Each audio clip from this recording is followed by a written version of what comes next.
नांदेड़ के दोनों असेंबली हलकों के साथ खंडार हलके को शिवसेना के कोटे में देने पर बीजेपी में बगावत के आसार नुमाया हो गए हैं। नांदेड़ के एमपी प्रतापराव पाटिल चिखलीकर की रिहायशगाह पर बीजेपी के बागी लीडरों और कारकुनों की एक मीटिंग मुनक्किद हुई। लोहा खंडार के सैकड़ों कारकुनान ने चिखलीकर से गैर रस्मी मुलाकात की। पार्टी के बागी अरकान और लीडरों ने प्रवीण पाटिल चिखलीकर को इंतखाबी मैदान में आज़ाद उम्मीदवार के हिस्से से उतारने के लिए प्रताप पाटिल चिखलीकर को इजाज़त देने की मांग की। वाज़ेह है कि महाराष्ट्र में शिवसेना और बीजेपी में इत्तेहाद होने के सबब नांदेड़ जिले के 9 असेंबली हलकों में से 5 शिवसेना और 4 बीजेपी के कोटे में आए हैं। इनमें नांदेड़ शहर के शुमाल, जुनूब, लोहा खंडार, देगलूर और हदगांव असेंबली हलकों से शिवसेना के उम्मीदवारों को टिकट भी जारी कर दिया गया है। खास बात यह है कि लोहा खंडार असेंबली हलका प्रताप पाटिल चिखलीकर का गढ़ माना जाता है, लेकिन इस हलके से शिवसेना के मुक्तेश्वर ढोंडगे को टिकट जारी कर दिया गया है।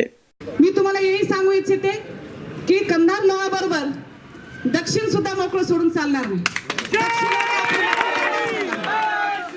दक्षिणवरही आपली मक्तेदारी असायला हवी, कारण दक्षिण भागामध्ये आतोनात प्रेम करणारा तुमच्यावर लोक आहे।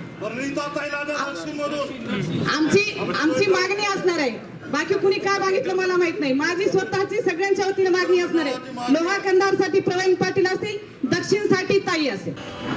आपल्याला सर्वांना माहित आहे की खासदार प्रताप पाटील चिखलीकरांचं प्रेम मुख्यमंत्र्यावर आहे आणि मुख्यमंत्र्याचं प्रेम हे खासदार चिखलीकरांवर आहे।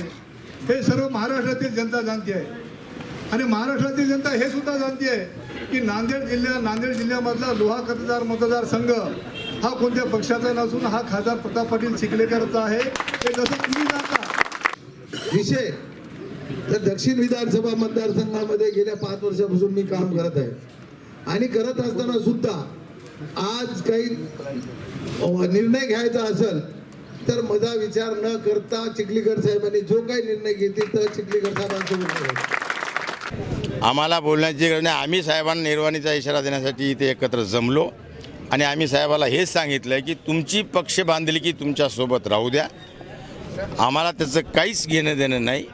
ज्या पद्धतीनं तुम्ही कंधार लोहा मतदारसंघामध्ये कमळ हा माझा उमेदवार राहील असं तुम्ही म्हणला होतात, आज तुमचा उमेदवार मतदारसंघात नाही, मग बाण कुणाला कुठं चालवायचं तिथे चालू द्यात। आम्ही आमचं मित्रमंडळ आमच्या पद्धतीनं आम्ही चालू आणि कंधार लोहा मतदारसंघ हा आमचा होता, आमचाच राहील हे सिद्ध करून दाखवू। वेळ पडली तर मग दक्षिण, मागच्या वेळेस आमच्या ह्याच्यावर दक्षिण आली होती, त्यावेळेस साहेब शिवसेनेत होते, पण अशा पद्धतीनं जर साहेबाच्या नेतृत्वावर कोणी नख लावण्याचा प्रयत्न करत असेल तर मित्रमंडळातली बहुसंख्य कार्यकर्ते कधीही खपून घेणार नाहीत आणि त्यांच्या राजकीय नरडीचा घोट घेतल्याशिवाय शांत बसणार नाहीत। ही भावना व्यक्त करण्यासाठी आम्ही एकत्र जमलो होतो आणि त्यांना 3 तारखेच्या सकाळपर्यंत साहेबांना आम्ही डेडलाईन दिली की आम्हाला न्याय द्या, अन्यथा आमचा रस्ता मोकळा आणि तुमचा रस्ता मोकळा। तुम्ही आघाडी धर्म पाळा की अजून कोणताही पाळा, आमचं काही घेणं देणं नाही। नांदेड लोकसभेमध्ये किती जणांनी तुमच्या मित्रपक्षांनी किती आघाडी धर्म पाळला हे तुम्हालाही माहीत आहे।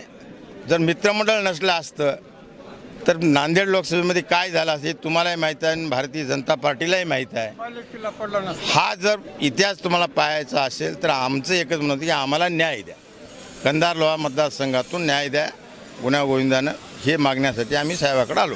रात्री लोहा कंधार मतदारसंघात शिवसेनेला सुटल्याची माहिती मिळाली आणि रात्री मित्रमंडळाचे जवळपास 500-600 कार्यकर्ते मला भेटले आणि त्यांच्या तीव्र भावना होत्या, कारण 1992ला मी जिल्हा परिषदेचा पहिल्यांदा सभापती झालो, तेव्हापासून या मतदारसंघाची बांधणी आम्ही केलेली आहे। लोहा कंधार मतदारसंघ आणि मी म्हणजे एक कुटुंब, मी त्या कुटुंबातला आणि ते माझ्या कुटुंबातली अशी व्याख्या त्या मतदारसंघात आहे। आज मित्रमंडळाच्या कार्यकर्त्यांनी या ठिकाणी बैठक ठेवली आणि त्या बैठकीला मी हजर राहिलं पाहिजे असा आग्रह केला। वास्तविक मी भारतीय जनता पक्षाचा खासदार आहे, परंतु ज्या कार्यकर्त्यांच्या जीवावर मी मोठा झालो, ताकदीवर मोठा झालो, त्यांना बाजूला सारून मी बैठकीला गैरहजर राहणे उचित वाटलं नाही, म्हणून या बैठकीला मी थांबलो।